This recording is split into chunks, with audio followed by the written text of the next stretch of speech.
नमस्कार मित्रांनो. प्रशासकीय विचारवंतामध्ये आपण टेलर फॉलेट या विचारवंताचा आपण विचार केलेला आहे आणि या सेमिस्टरमध्ये अर्थातच 5व्या सेमिस्टरमध्ये शेवटचा विचारवंत जो आहे तो आहे हार्बर्ट सायमन. अर्थात त्याला वर्तनवादी विचारधारेचा आणि निर्णय प्रक्रिया राबविणारा विचारवंत म्हणून सुद्धा संबोधलं जातं. विद्यार्थी मित्रांनो, प्रशासकीय विचारवंताच्या श्रेणीत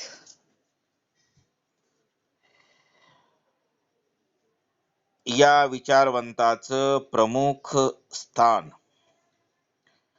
आणि त्यांना वर्तनवादी विचारवंताचं जनक म्हणून ओळखलं जातं.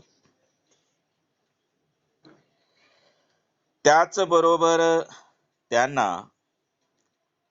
व्यवहारवादी विचारसरणीचा पुरस्कर्ता आणि निर्णय प्रक्रियेचा जनक या नात्यानेही ओळखलं जातं. आणि अशा वेळी लोकप्रशासन, समाजशास्त्र, अर्थशास्त्र, मानसशास्त्र, व्यावहारिक गणित, सांख्यिकी, संगणक शास्त्र इत्यादी ज्ञान शाखेमध्ये सायमन यांचे योगदान अविस्मरणीय असल्याचं आपल्याला दिसून येतं. आता प्रशासकीय वर्तनाचा अभ्यास करून लोक प्रशासनाला शुद्ध शास्त्राचा दर्जा करून देणारा हा प्रमुख विचार म्हणून गणला जातो. आणि प्रशासकीय अभ्यासाच्या बाबतीत मॅक्स वेबर यांना शरीर रचना शास्त्रज्ञ तर सायमन यांना शरीर क्रिया शास्त्रज्ञ म्हटले जाते. कारण मॅक्स वेबर हे संघटनेचे शारीरिक रचनेचे वर्णन करताना आपण पाहिलं आहे. तर हार्बर्ट सायमन यांनी संघटनेच्या शारीरिक क्रियांचे सायकोलॉजिकल म्हणायचं त्याला वर्णन केलेले एकमेव विचार म्हणून ते गणले जातात. विद्यार्थी मित्रांनो, सगळ्यात महत्वाची गोष्ट अशी आहे, आता या ठिकाणी त्या माणसाचं जीवन परिचय काय आहे हे जीवन परिचय सुद्धा या ठिकाणी पाहणं गरजेचं आहे. हार्बर्ट सायमन यांचा जन्म 1916 मध्ये संयुक्त राज्य अमेरिकेतील मिल्की विस्कोसिन या शहरात झाला. सायमनचे पिता जर्मन असून इलेक्ट्रॉनिक इंजिनियर होते, तर माता अमेरिकन असून त्या पियानो वादिका होत्या. त्यांचे वडील उपजीविके निमित्त जर्मनीहून सन 1903 मध्ये अमेरिकेला रवाना झाले आणि सन 1936 मध्ये पदवीचे शिक्षण, तर 1943 मध्ये शिकागो विद्यापीठातून राज्यशास्त्र विषयातील PhD ही उपाधी मिळवली. आणि सन 1965 मध्ये पीटर्सबर्ग येथे कार्नेजी मेलन विद्यापीठात संगणकशास्त्र आणि मानसशास्त्राच्या प्रोफेसरपदी त्यांची नियुक्ती करण्यात आली.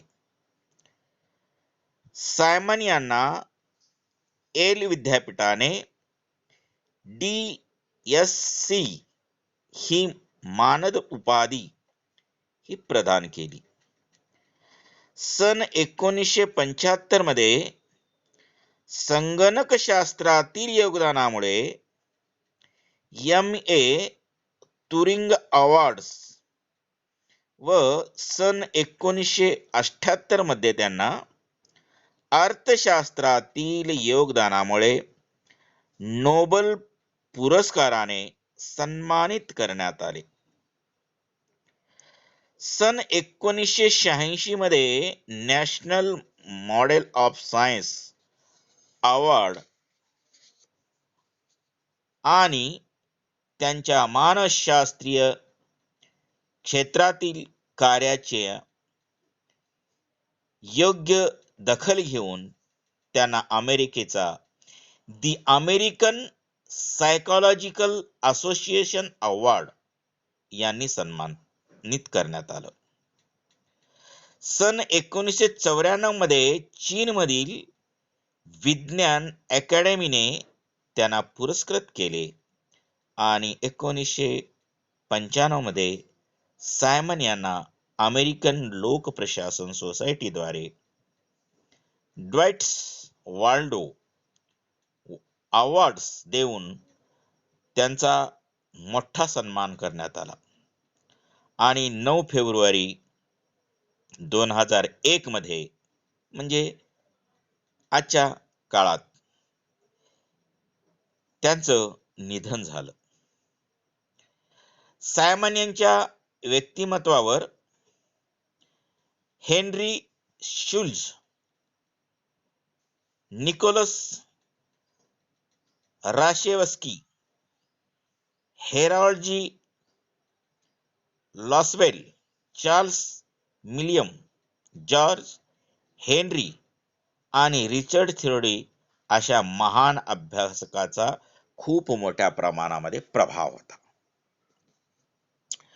विद्यार्थी मित्रांनो, त्यांनी त्यांच्या जीवनामध्ये अनेक प्रकारची पुस्तकं लिहिलेली आहेत, परंतु सर्वात प्रभावकारी पुस्तक जर पाहिला तर हे लोकप्रशासनामध्ये खूपच गाजलेला असा पुस्तक आहे.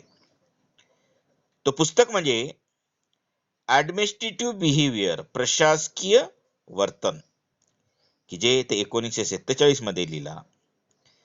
त्याच्यानंतर त्यांनी ह्युमन प्रॉब्लेम सॉल्विंग हा एक चांगल्या पद्धतीचं पुस्तक त्यांनी लिहिलेलं आहे. त्याचबरोबर मॉडेल ऑफ थॉट्स हा एक पुस्तक त्यांनी लिहिला. आणि सगळ्यात महत्वाचं म्हणजे त्यांचं पुस्तक, जे आपलं पुस्तक म्हणून त्याला आपण मानत असतो, पब्लिक ॲडमिनिस्ट्रेशन, हा पुस्तक त्यांनी लिहिला. सायमन यांचे ॲडमिनिस्ट्रेटिव्ह बिहेवियर हे पुस्तक जगातील 12 भाषांमध्ये प्रकाशित करण्यात आलेले आहे. एवढी मोठी विचारसरणी असलेला विचारवंत या ठिकाणी आपल्याला पाहाव्यास मिळत आहे. परंतु आपल्याला या ठिकाणी विद्यापीठाने लावून दिलेले जे काही सिलेबस आहे, त्या सिलेबसचा जर विचार केला गेला तर या ठिकाणी निर्णय प्रक्रियेच्या संदर्भात आपल्याला या ठिकाणी विचार करायचा आहे. आणि त्यांच्या निर्णय प्रक्रियेच्या संदर्भात विचार करत असताना हर्बर्ट सायमन यांचे लोक प्रशासनातील सर्वात महत्वपूर्ण योगदान निर्णय प्रक्रियेच्या क्षेत्रातील आहे. 1945 मध्ये त्यांनी प्रशासकीय वर्तन हा ग्रंथ आपल्या निर्णय प्रक्रियेच्या दृष्टिकोनातून विश्लेषित केलेला आहे. त्यांच्या मते निर्णय प्रक्रिया ही प्रशासन आणि व्यवस्थापनाच्या समरूप प्रमाणे असते. निर्णय प्रक्रिया व्यवस्थापनाचे हे हृदय असते. त्यांच्या मते निर्णय घेण्याचे कार्य सामान्य धोरण निर्मितीच्या कार्यापर्यंतच मर्यादित नसून अंमलबजावणीच्या दृष्टिकोनातून संघटनेच्या प्रत्येक स्तरावर आणि भागामध्ये व्यापलेले आहे. वास्तवात निर्णय घेण्याची प्रक्रिया ही अंमलबजावणीशी संबंधित असते. दुसऱ्या व्यक्तींना निर्णय घेणे जितके साधे आणि सोपे वाटते, त्यापेक्षा अधिक निर्णयकर्त्याला अवघड, जटिल व गुंतागुंतीची ही प्रक्रिया असते. त्यामुळे लोक निर्णय घेण्यापेक्षा तोफेचा सामना करणे अधिक पसंत करतात. कारण अधिक प्रमाणात अव्यक्तिगत आणि संघटनात्मक निर्णयाची प्रक्रिया ही व्यापक असते. असे निर्णय घेत असताना कधी प्रशासकासमोर समस्येचा एक डोंगर उभा त्या ठिकाणी राहत असतो, तर कधी वेळेचा अभाव त्या ठिकाणी असतो. काही प्रशासक निर्णयाच्या परिणामावर होणाऱ्या टीकेला हे भीत असतात, तर काही लोकांना स्वतःवरच विश्वास नसतो. अशा सर्व व्यावहारिक समस्याने निर्णय प्रक्रिया ही बाधित असते. वरिष्ठ व्यवस्थापकाकडून घेतल्या जाणाऱ्या निर्णयामध्ये शिथिलता आणि अपरिपक्वता अधिक असते, म्हणून संघटनेच्या कार्यशैलीवर त्याचा विपरीत परिणाम होतो. म्हणून हर्बर्ट सायमन यांनी आपल्या वर्तनवादी दृष्टिकोनातून निर्णय प्रक्रियेचा या ठिकाणी विश्लेषण केलेलं आहे. मित्रांनो, या ठिकाणी निर्णय प्रक्रियेच्या संदर्भात ह्या सर्व गोष्टीचा विचार करत असताना सायमन यांनी निर्णय प्रक्रियेचे काही टप्पे सांगितलेले आहेत. The steps in decision making process. सायमनने निर्णय प्रक्रियेचे 3 स्तरावर निर्णय केले आहे आणि ते स्तर पुढील प्रमाणे आहे. एक आहे बौद्धिक प्रक्रिया.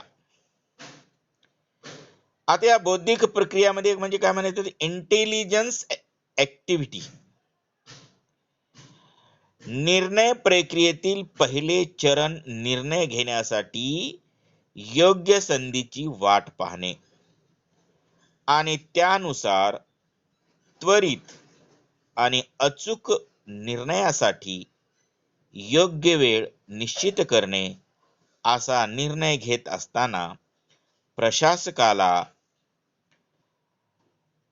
आर्थिक, सामाजिक, राजकीय आणि तांत्रिक अशा सर्व बाबीवर सखोल विचार करून समस्या ही शोधावी लागते. त्यामुळे यास बौद्धिक क्रिया असंही म्हटलं जातं. दुसरं प्रारूप त्याने सांगितलेलं आहे किंवा दुसरी टप्पा सांगितलंय त्यांनी की प्रारूप क्रिया, डिसिजन ऍक्टिव्हिटी. या स्तरावर निर्णयासाठी अनेक पर्यायाचे शोध घेणे. सायमनच्या मते प्रशासकाने पर्याय शोधण्यासाठी सर्वात मोठा अधिक काळ खर्च करावा, कारण त्यातून योग्य व चांगले पर्याय उपलब्ध होतात. शोधलेल्या पर्यायांचे मूल्यमापन करून निर्णयासाठी एक योग्य पर्याय कोणता निवडावा या संबंधीचा विचार करणं हे गरजेचं आहे. तिसरं त्यांनी सांगितलेलं आहे निवड प्रक्रियेच्या संदर्भात की निर्णयाचा अंतिम टप्पा यालाच निर्णय असेही म्हणतात. निवड प्रक्रिया निर्णयासाठी एका योग्य पर्यायाची निवड करून योग्य कृती करणे म्हणजे निर्णय घेऊन त्याची अंमलबजावणी करणे. या 3 स्तरावर प्रशासकाने अधिक वेळ खर्च केल्यास निर्णय प्रक्रिया अधिक सोपी होईल असे सायमनला वाटते. या 3 अवस्था एकमेकाशी संबंधित असतात. कधी कधी या तिन्ही क्रिया एकाच वेळी घडू शकतात. त्यांच्या मते निर्णय हे तर्काच्या कसोटीवर यशस्वी ठरण्यासाठी निरंतर प्रयत्न केला जावा की ज्यामुळे त्यांच्या व्यावहारिक परिणामाच्या दृष्टीने मूल्यमापन करता येईल. आणि निर्णय प्रक्रियेचे आधार स्पष्ट करताना सायमन म्हणतात की निर्णय प्रक्रिया ही मूलतः विविध पर्यायापैकी एक पर्यायाची निवड असते. प्रत्येक निर्णयात तार्किक दृष्टीने 2 गोष्टीचा समावेश असतो. त्यापैकी एक तथ्य फॅक्ट व दुसरे मूल्य या 2 गृहीतावर आधारलेली निर्णय प्रक्रिया ही उत्तम पद्धतीने चालत असते. आणि मित्रांनो, त्याच्यानंतर त्यांनी सांगितलेलं आहे की निर्णय प्रक्रियेचे प्रकार किती आहेत. टाइप्स ऑफ डिसिजन काय प्रकार आहेत, कोणकोणते प्रकार आहेत, त्या प्रकाराचा सुद्धा या ठिकाणी आपल्याला विचार करणं हे गरजेचं आहे. आता या ठिकाणी या गोष्टीचा विचार करत असताना पहिलं प्रकार त्यांनी सांगितलेला आहे कार्यात्मक निर्णय. सायमनने कार्यात्मक निर्णय हे एक प्रकारे दैनिक निर्णय प्रकारच्या दर्जाचे असल्याचे सांगत असत. असे निर्णय वारंवार घ्यावे लागतात. आज आणि उद्या कोणती कार्य करायची आहेत या संबंधीचे ते निर्णय असतात. उदाहरणार्थ कर्मचाऱ्याचे वेतन वाटप करणे, कर्मचाऱ्यांना सुट्टी मंजूर करणे, सुट्टीचा पगार देणे, कर वसूल करणे इत्यादी निर्णय प्रशासकीय नियमाच्या आधारे हे घेतले जातात. दुसरं आहे अकार्यात्मक निर्णय. अकार्यात्मक निर्णय किंवा कार्यक्रमा व्यतिरिक्त निर्णय हे आकस्मिकरित्या उत्पन्न होणारे निर्णय असतात. झालेल्या घटनेमुळे या सर्व गोष्टी मान्य कराव्या लागतात. हे निर्णय पूर्व नियोजनानुसार नसतात, त्यामुळे त्यांना कार्यक्रमा व्यतिरिक्त निर्णय असे म्हटले जाते. उदाहरणार्थ जर बघितलं गेलं तर कर्मचाऱ्यांनी संप केल्यास त्या परिस्थितीला तोंड देण्यासाठी घेण्यात आलेले निर्णय किंवा प्रशासनातील एखादा विभाग बंद करण्यासंबंधीचा निर्णय इत्यादी असाधारण परिस्थितीत उच्चस्तरीय व्यवस्थापकाकडून असे निर्णय हे घेतले जातात. हे झालं निर्णय प्रक्रियेचे 2 प्रकार. आणि 2 प्रकाराव्यतिरिक्त त्यांनी सांगितलेलं आहे की निर्णय ह्या कशा पद्धतीच्या असाव्यात आणि निर्णय प्रक्रिया कशा पद्धतीची आहे आणि त्यामध्ये तर्कशुद्धता कशा पद्धतीची असावी या संदर्भातही त्यांनी सांगितलेलं आहे. मित्रांनो, निर्णय प्रक्रियेतील तर्कशुद्धता, रॅशनॅलिटी इन डिसिजन मेकिंग याला म्हणायचं. ते असे म्हणतात की निर्णय हे तर्कशुद्ध किंवा विवेकशील असले पाहिजेत. त्यांनी निर्णय प्रक्रियेतील विवेकशीलता याचा सविस्तर विचार केला आहे.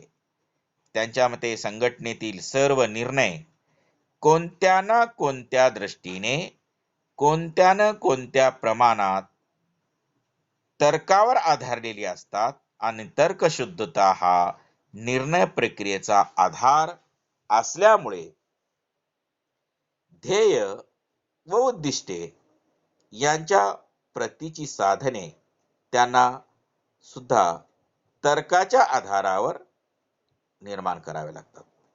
सायमनच्या मते साधन आणि साध्य यांचा संबंध फार महत्वाचा असतो.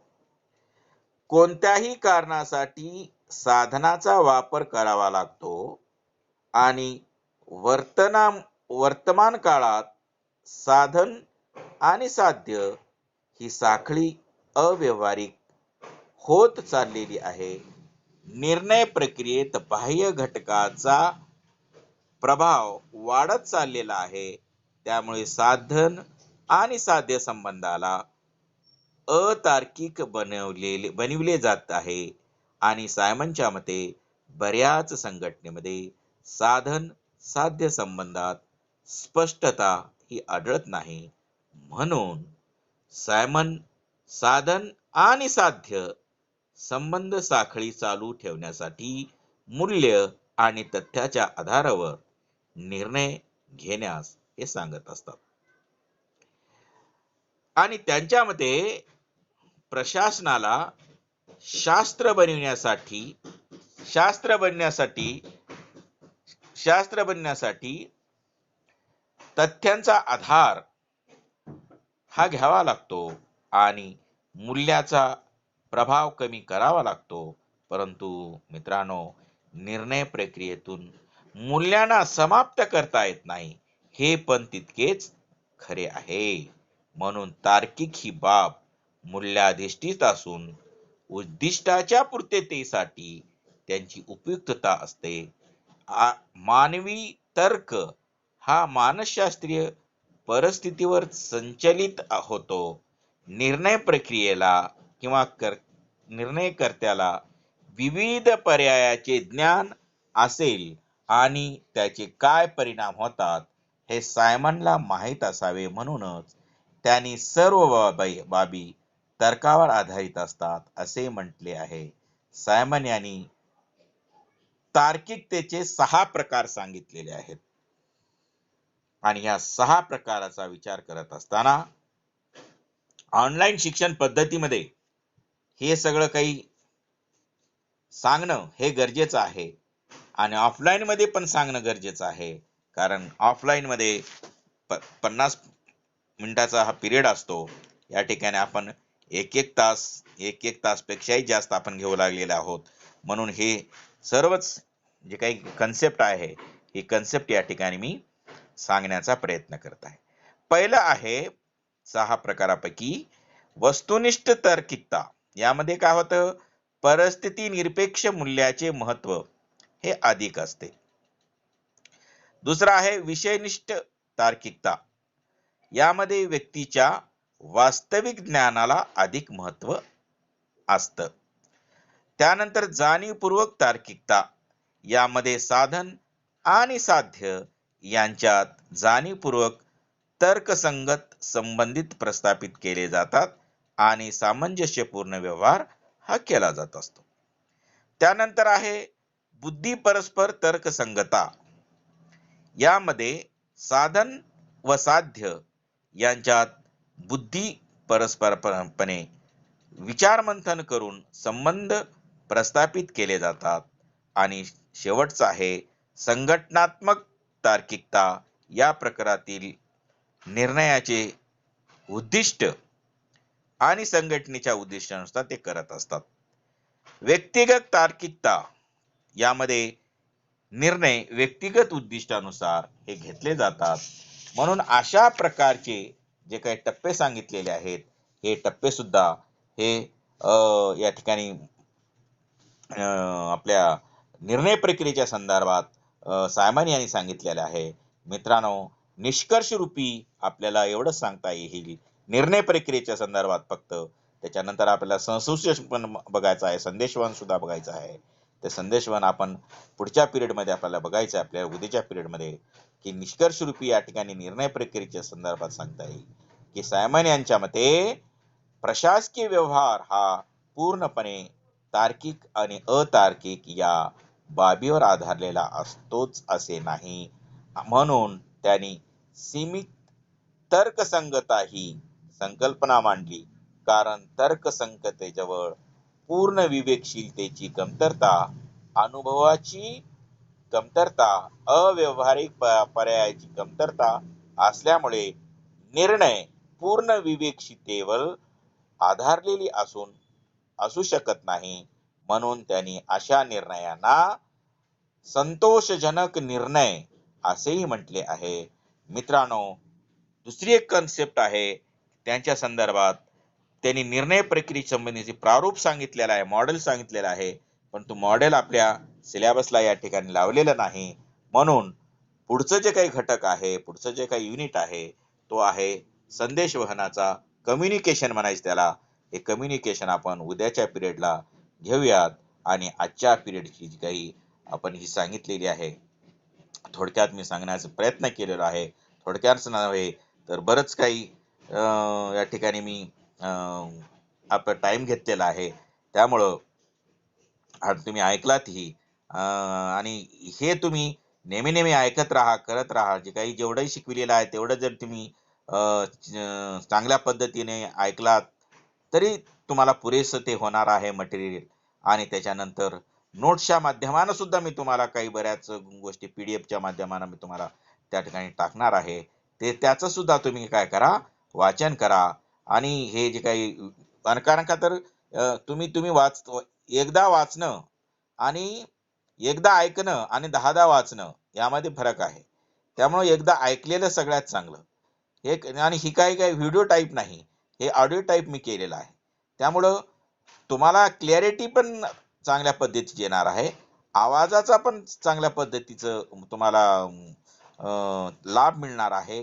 त्यामुळे कसल्याच प्रकारची या ठिकाणी समस्या नाही.